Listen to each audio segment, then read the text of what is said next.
I'm Robertson Dean. I went to school in the 70s and, rather than do a production of Hamlet, they did Charles Marowitz's Hamlet.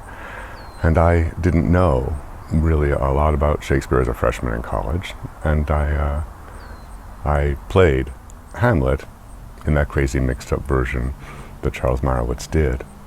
And then I said, who is this?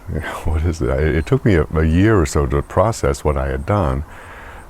It was a mess, but I eventually kind of settled myself, even as a young man, and said, okay, it doesn't get any better than this. Why is it this way? What is this? What is this? And then suddenly just a tree of knowledge opened up for me.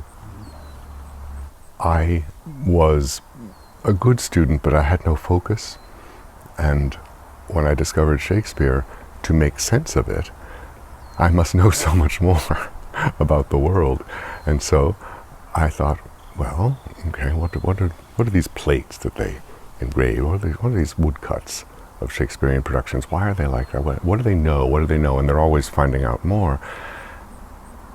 And then being in the shows, the world of the play, why people behave a certain way at a certain time.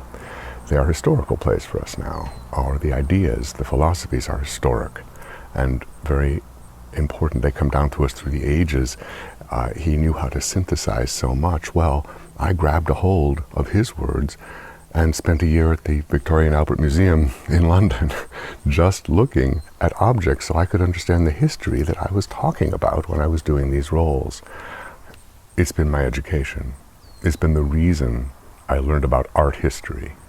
It's been the reason I learned about other forms of literature. It's been the reason I learned about history, period. Everything. It takes everything. You have to be attuned to the material in a way that takes basically the devotion of a lifetime. You can do it. You can be a great Shakespearean actor young, I think, for certain roles. But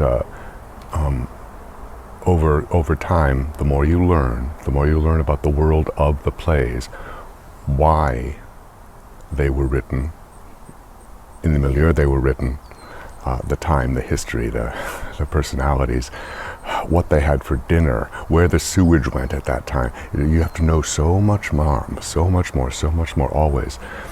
Duza said, just learn, just keep learning. Well, if you do Shakespeare, you will keep learning. So yes, you have to have a voice, and you do have to have be a good actor in general, but a great Shakespearean actor will be protean in his or her voice and technique and breadth and knowledge of life. This is Worcester telling off Henry IV, Part 1, saying why his reign is illegitimate and why Worcester has led this rebellion against him. It pleased your majesty to turn your looks of favor from myself and all our house. And yet I must remember you, my lord. We were the first and dearest of your friends. For you, my staff of office, did I break in Richard's time, and posted day and night to meet you on the way, and kiss your hand when yet you were in place and in account nothing so strong and fortunate as I. It was myself, my brother, and his son that brought you home, and boldly did outdare the dangers of the time. You swore to us, and you did swear that oath at Doncaster that you did nothing purpose against the state, nor claim no further than your new-fallen right, the seat of Gaunt, dukedom of Lancaster. To this we swore our aid. But in short space it rained down fortune showering on your head, and such a flood of greatness fell on you. What with the absent king, what with the injuries of a wanton time, the seeming sufferances that you had borne, and the contrarious winds that held the king so long in his unlucky Irish wars that all in England did repute him dead, and from this swarm of fair advantages you took occasion to be quickly wooed, to grip the general sway into your own hands, forgot your oath to us at Doncaster, and used us so, as that ungentle gull the cuckoo's bird useth the sparrow, to depress our nest, grew by our feeding to so great a bulk that even our love durst not come near your sight for fear of swallowing. We were enforced for safety's sake to fly away and raise this present head. whereby we stand opposed by such means as you yourself have forged against yourself, through unkind usage, dangerous countenance, and violation of all faith and troth sworn to us in your younger enterprise.